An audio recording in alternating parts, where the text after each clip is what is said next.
this computer. All right, we're back. Episode 3, BG Perform podcast with our co-host, Coach Jerry Hayes. Welcome So back. Today, we got a couple things on the menu to talk about. We got program design. We're going to kind of dive into choosing a program. What happens if you're on a program and you don't like it, or it's just not working, or there's things, all these other things that are going on outside of it. And then we're going to dive into what to do and yeah, your options there. So, got the AMTAP going again. As Ooh-wee. much talking as possible in 30 minutes. Are you ready? Oh, I'm always ready, Brandon. Come on. All right, 10 seconds. I'm not ready. All right, you got Just eight like, oh seconds. no. Ready? Here we go. Yes, sir. Let's go. All right. So Let's go. let's go. I love this timer. To start things off, we had some things come up in regards to a post that Jerry saw that we're going to talk about quickly from, you said, Lane Norton. Yes, yes. Dive into that a little bit and then we'll kind of go from there. Yeah, so he just started off the post. He just asked like if the he always starts his videos, he's like, is this blah blah blah. So he said, is the anabolic window BS? Um, and they looked at a study of a group of people who had like their anabolic window where like 30 minutes and before and after training, they would have program, and then another group have program. 30 they would have protein. They would have They would protein. eat their program. Let's fucking start that over. I said I'm ready. So 30 minutes before or after, they would have their protein for before or after training, and then 3 hours before training or 3 hours after training, they would have their protein, and they found that there was no differences in gains in muscle mass or strength through both groups. Where before it was like, oh, you have those 30 minutes, get that protein in. And basically broke it down saying like it's pretty much a ploy for a lot of supplement companies like drink your protein, it's easy on the go. When you could just wait until you get home from the gym and have like quality food. So he kind of broke it down in that sense where I think it's more so like supplement companies saying like, oh, this is our good way of kind of making money. But now that they're looking at it, it's not as important. My main idea on all of this is that I think all of it's nonsense most of the time. I Mhm. think that there's so much detail put into some of this stuff. Like, I think for someone maybe who's in competition or someone who, like one of the things I've been diving into because I signed up for this triathlon is the nutrition of the triathlon, like while I'm going through all this stuff, because that's going to be a very difficult thing when you're It's got moving to be for on point. like 4 to 5 hours straight, right? And I think Yeah. that's this consistent, detailed, like at the moment nutrition matters. In these other aspects, when we're talking about post workout, pre workout, I think pre workout's more important to dial in because the worst thing to do is eat shit and then be bloated or have a fucked up Or stomach. eat nothing and feel like I you're gonna remember, pass out if you're yeah, I that remember type of my person. friend Sam, who I've told you 100 stories about, for some reason one time wanted to go to a Chinese buffet before we worked out. And that was the worst experience of my life. Not only did we eat a shitty Chinese buffet meal, which was so much food, we then went to the gym and was just bloated trying to do exercises, and it was terrible. And I think That that's sounds like the worst training experience ever. it was pretty bad. But Yeah. it's one of those things where that matters in a way, and not in a way where it's like, you gotta worry about it too much, but it's like just don't do that. Like don't do Yeah. stupid things before you go to the gym. After, I don't think, one, I don't think most people need to worry about it, right? And if that's what you're worried about, and you're not worried about your sleep, you're not worried about your stress, you're not worried about, how your actual workout was. Like the protein after 30 minutes or within 30 minutes is just is such a waste of your time to put energy into, Because I Yeah. think like when we talk about this stuff and to kind of segue into what we're going to talk about today, your program matters, right? And this type of stuff matters more than are you going to consume protein after, right? Because one, like you said, these supplement companies are more than likely trying to sell something, which is, normal, but it's ideal that you don't worry about it too much. You just worry about the workout itself. And if you can get the protein in, great. Like this is one of the things I always tell people is because I've gotten asked this question a bunch. If you can do it, it's not going to hurt you. You know what I mean? If you can get that protein in directly after from real food, obviously be ideal, but or like a protein powder. And then in opposition to that, if you have to wait a little bit, that's fine. You know what I mean? Like it's not going to kill you at the end of the day. It's not going to help you that much if you get it. But if you can do it, I'm sure it's ideal in some capacity. Now, to kind of segue, right? I think with that being said, your your program that you choose inside the gym, right? I think that it's so important that we understand that fitness on like a baseline level, right, is usually the same. And I think you can agree to this that, Yeah. for the most part, everyone's going to be doing the same movements and patterns and whatnot inside of fitness. Now, what I don't want people to confuse that with is that everybody does the same thing.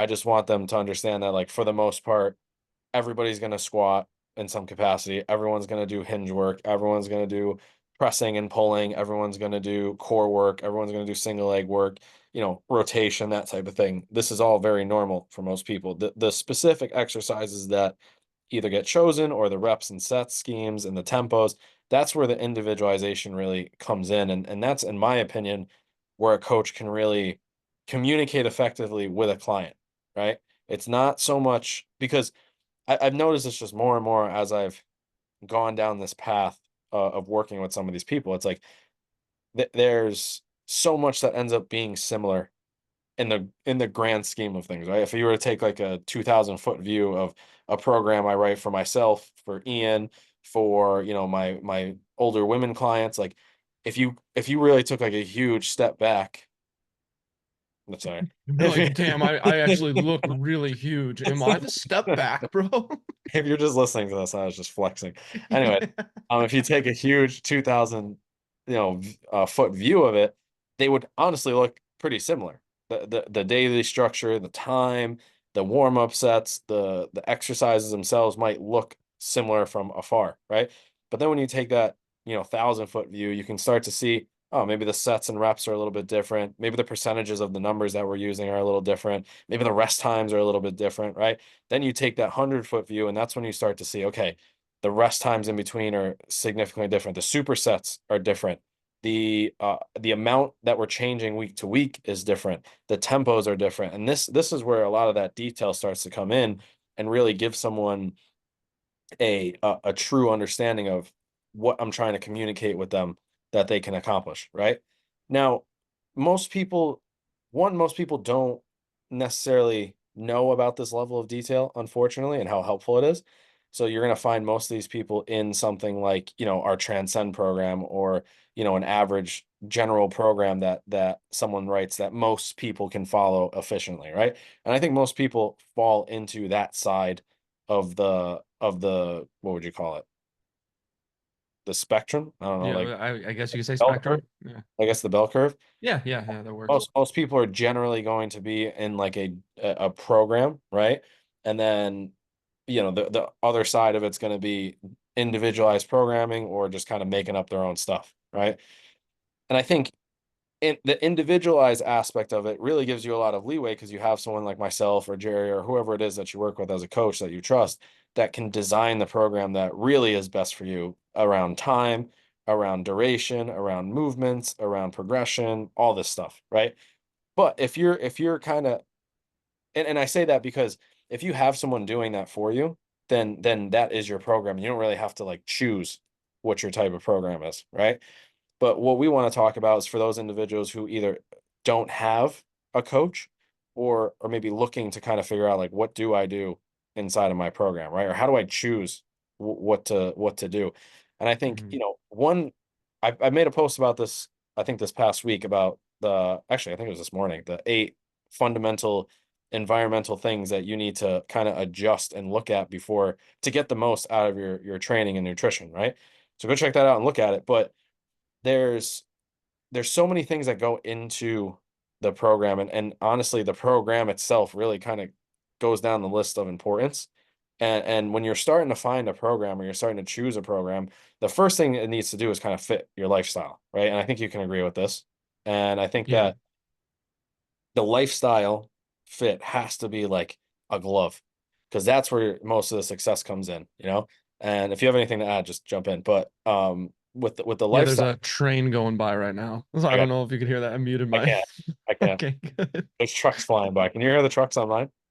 No, but this train is literally like No worries. within arm's reach. If I reach out too far in the window, I'm getting hit.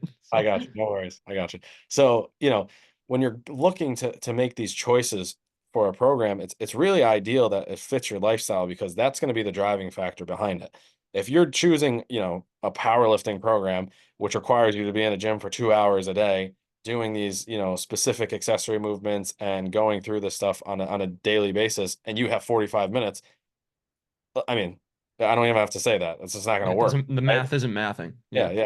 yeah. And I think for most people, what we do is we have these ideas of like, all right, I want to look like this person or perform like this person, but then they don't do any of the stuff that that person actually does. And I think you just have to be real about it. Like, and this is the thing, right? The beautiful thing is that you can get very far in fitness by choosing the right program, right?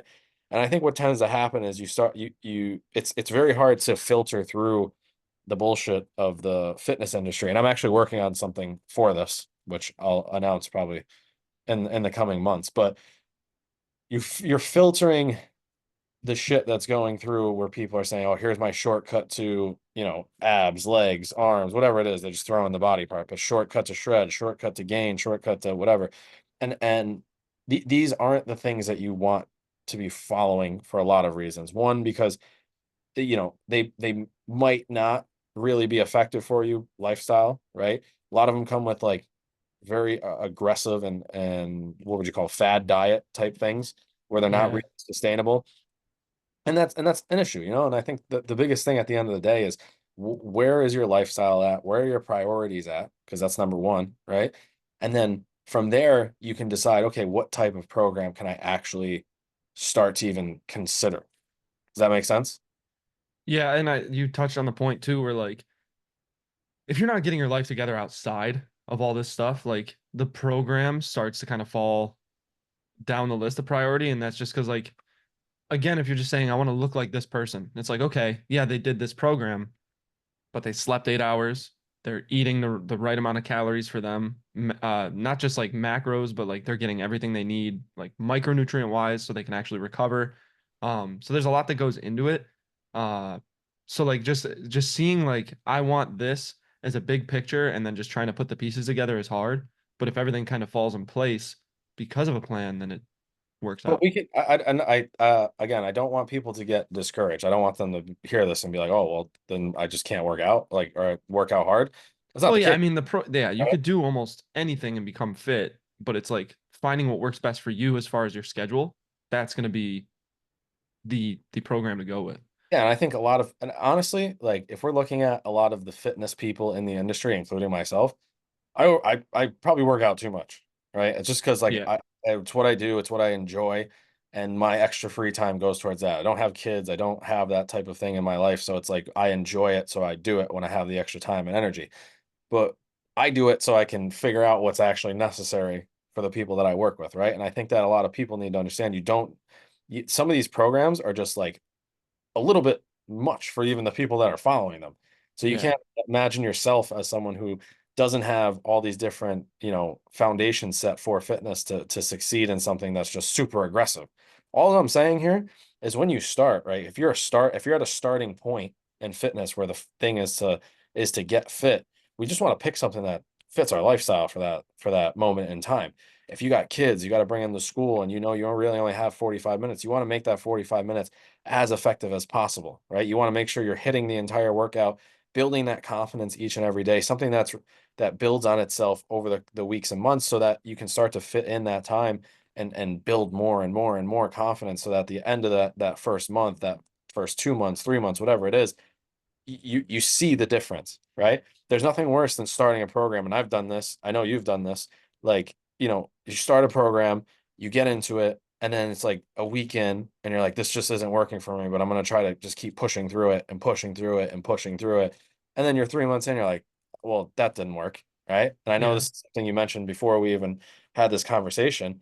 And so what do you recommend when someone does that, right? When they fall into that pattern of like, I'm doing this, I picked a program, right? So hypothetical avatar, I picked a program because it looked cool, and I'm a month in, and I'm realizing like this just doesn't fit for me.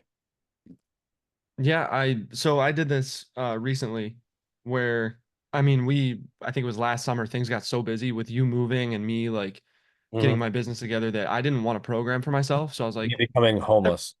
yeah, yeah, you becoming homeless, me, working nonstop so I don't. No, the I picked a program to do because I was like every coach could use a coach. That's one of those things like eyes on you is not a bad thing.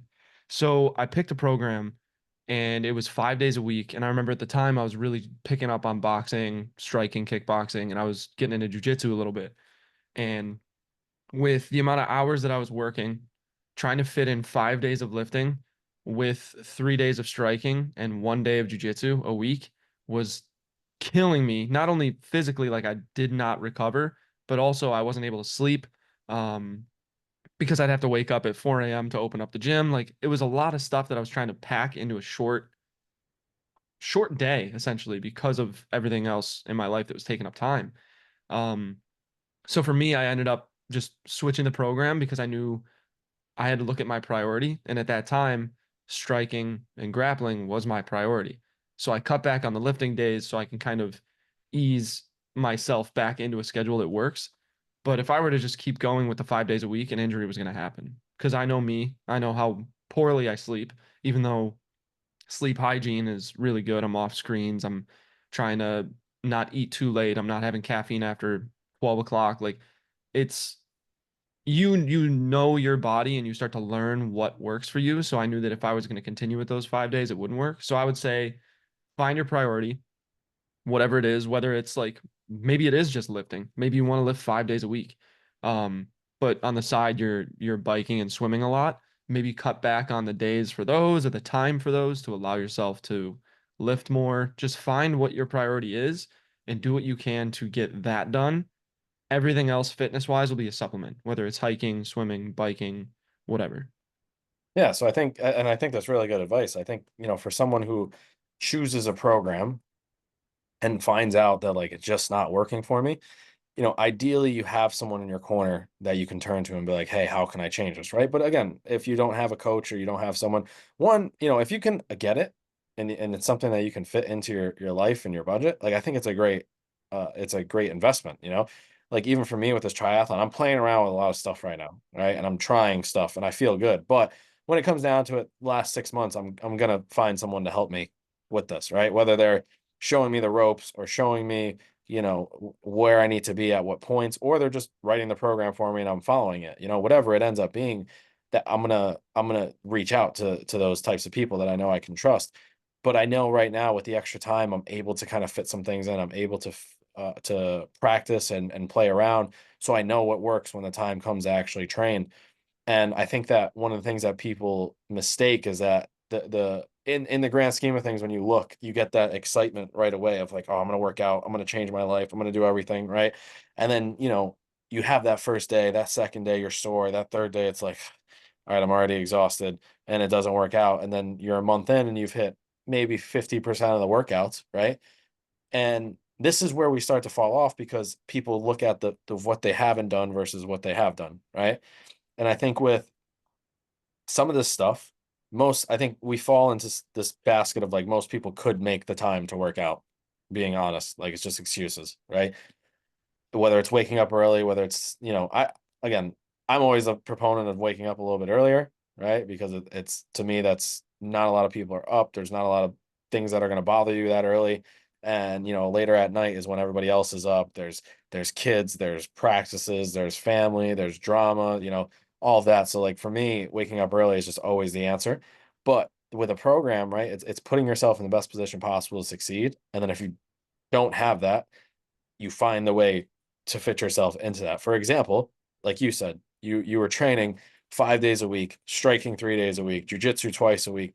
Like that's a lot, right? So it's where in that time. like realistically, what is the focus for you, right? And if you had that answer of what was your answer then? My answer was I wanted to focus on striking more. Cool. So if Yeah. striking is the focus, then the schedule should be built around striking, right? And this Hmm. goes for anybody. If you know, like you train jujitsu, or like he said, you like to bike, you like to run, you like to swim, you like to play with your kids, right? Build that out first. Find the time for the things that you know you really enjoy and you really want to do, right? Then the fitness, the strength training, all that other stuff can be fit in, because realistically, it doesn't have to be 5 days a week, right? If you can do striking one day, lifting one day, striking another day, lifting the other day, jujitsu another day, all of that in a week, that's great, right? Yeah. Because if you can get 5 sessions in a week, instead of 2 sessions on Monday, you take 3 days off, you do another session on Thursday, you're sore, you do another session on Saturday to make up for the entire week, then you can't move for Sunday and Monday. Like, and it just, you get into this habit of trying to like make up for what you missed. Like, that's a program that's going to set you up for failure, right? I You want a program that at the beginning of the day, you wake up excited, knowing what you need to do, knowing even if at your best you complete 80% of the session, right? That 80% is better than obviously nothing. And at the end of the day, if you can do 80% 6 days a week, by the end of 3, 4, 5 months, with these proper other environmental factors that go into like a program and training and nutrition program, you're going to be light years ahead of the average person in fitness. Were you going to say something? yeah, I wanna add a point to that because you said like whether it's playing with your kids or stuff too, like that I feel like a lot of people lose sight of the the reason that we train and work out. It's not just to like make it your life. Some people obviously do if you're competing in No. bodybuilding or you're in a sport. It is Well, love, it is life. But fitness is like love. Fitness is life. but for the most part, what fitness is to most people is just become healthier, move around, have less ailments, have less pain, be good at moving. So you can enjoy those other things in life. It could be a supplement for a lot of people. Um, Yeah, well, I lifting think and training in the gym. but I think a lot of people look at fitness now because like I think it's there's a better message now, right? I was just thinking about this earlier because I of what I've been working on. I remember when I first started in the fitness industry, right? And choosing the program, you're trying to choose the program. That was shortcut to shred, shortcut to abs, shortcut to 60-inch arm, Size. Yeah. shortcut to You say whatever, 6 inch arms? 60-inch, 60. I was gonna say, what the Right. fuck? I just want to be a stick. That's big. Yeah. Anyway, so when you're trying to choose all these programs, and you're seeing the Steve Cooks and the Simeon Pandas and the Ulysses, and if you were part of that time in the fitness era, you know how crazy it was, where these dudes who were overnight were 3 times the size. They were pulling Mark McGuire and Barry Bonds type shit, Oh yeah, where dude, their head over a grew. summer, and they were the size of my house. But it's like Yeah. and you're young, and you're impressionable, and you're gullible in a lot of ways.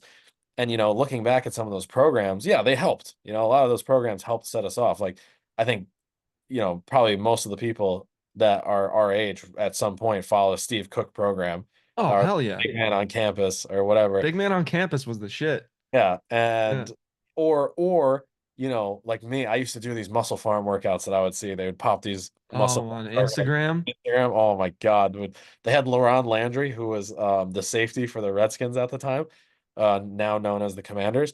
But he was on the cover of Muscle Farm, and then like within a year he got popped for steroids. And this dude was just so big, and he was on the cover or he was on the background of all the Muscle Farm workouts they would post on Instagram.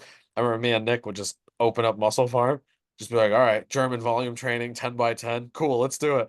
And we would Yeah. just do that and not be able to move for 3 days at 16, but we were 16, so it was easier to You recover. recover a little better. Yeah, Yeah. yeah, yeah, 100%. But, it was one of those things where it's so hard to find something that works. It's so hard to find something that puts us in a position where it's right for us in all the ways, right? And the only real true way to do that is to have a coach or have somebody help you through that process, right? But, with most of us either not having the funds or not really wanting to go that deep into it, these are the things you got to kind of have to look at, right? We have the choices of our priorities, right? We have our food choices, we have our skills in life, right? We have our skills in the kitchen, we have our skills in decision making, and then obviously a little bit more down the line, we have, the program that comes into play. And once this stuff, if you can get this stuff, in order, the program's going to be that much more effective. Now, what I would always recommend, right? I always start with the program because the fitness seems to be the lowest hanging fruit for most people, right?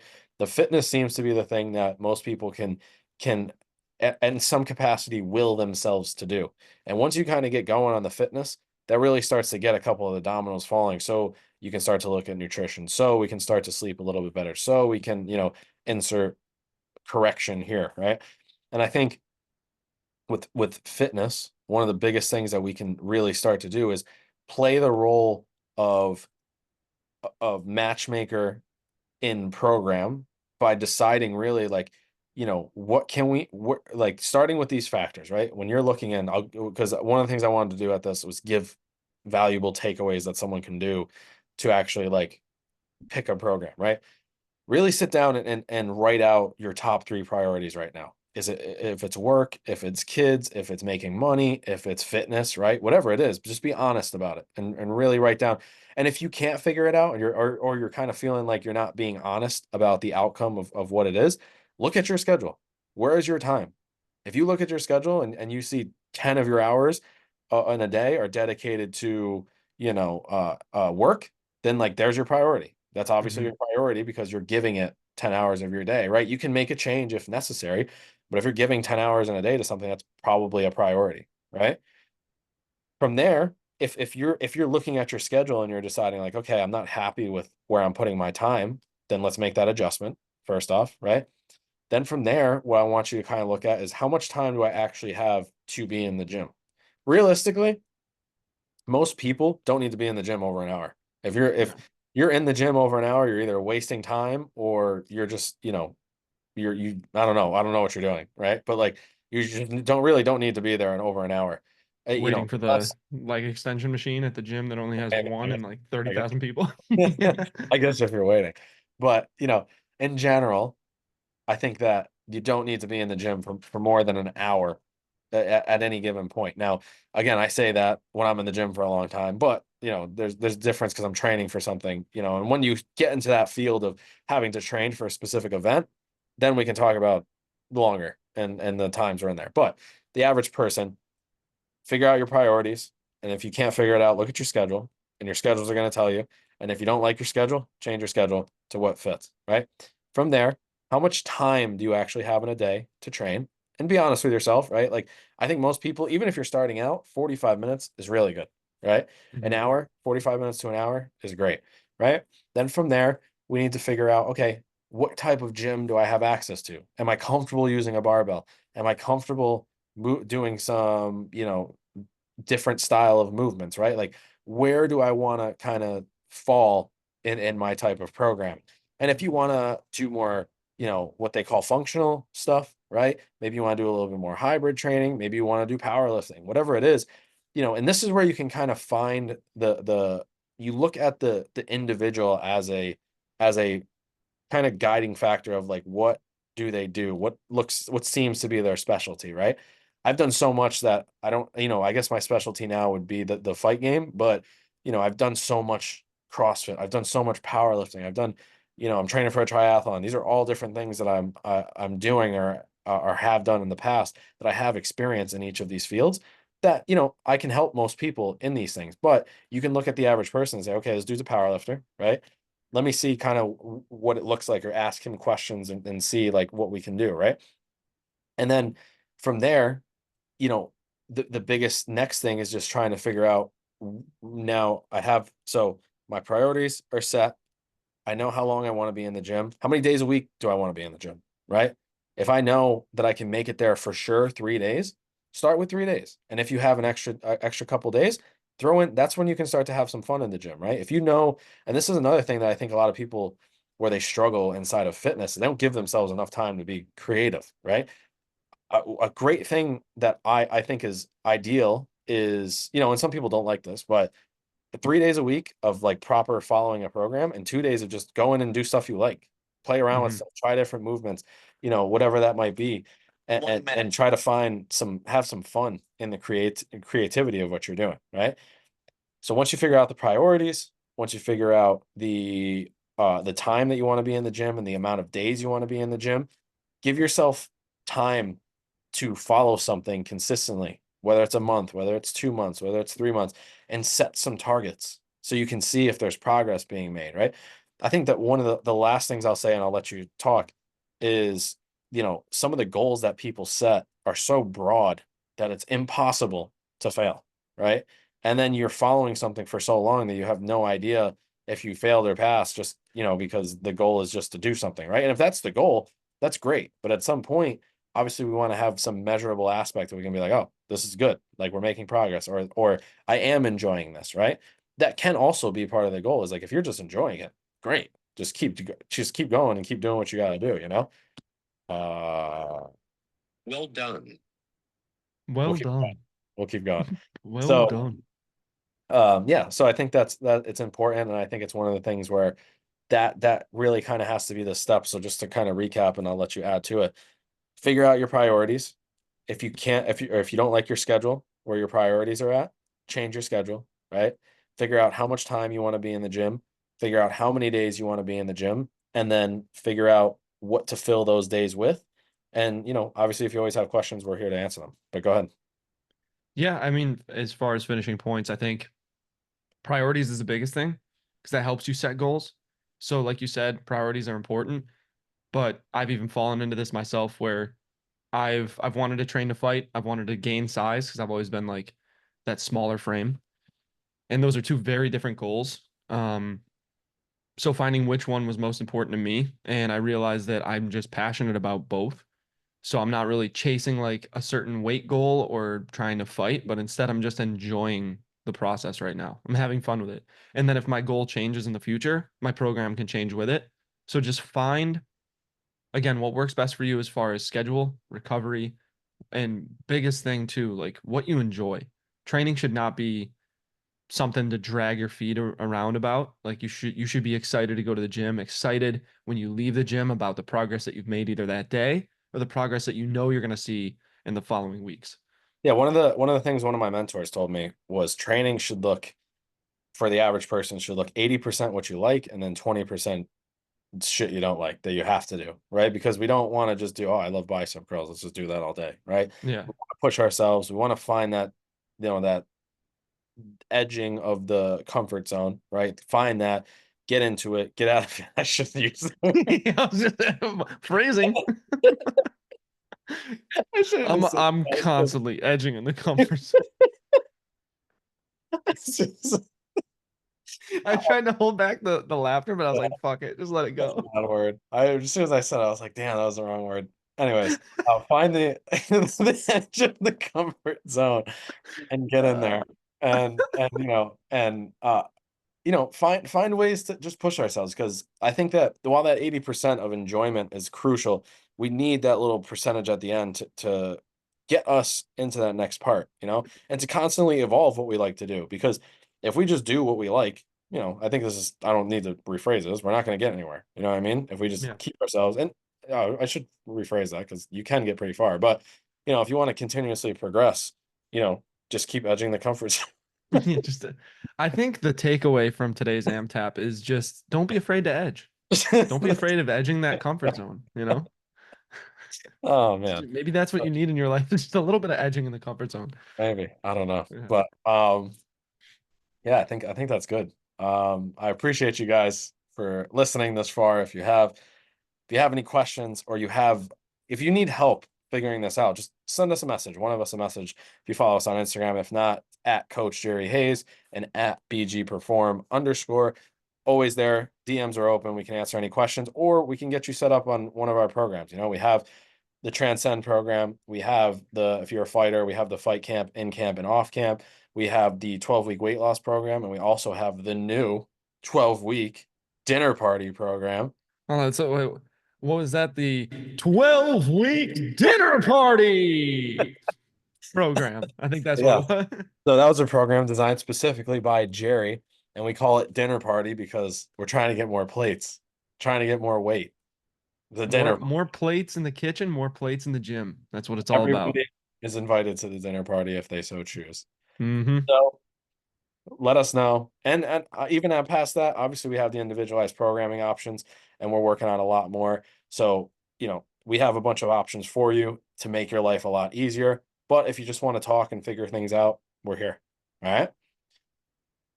I appreciate you guys as always. Thank you, thank you. Until next time, peace. I wish I could stop this without stopping my piece.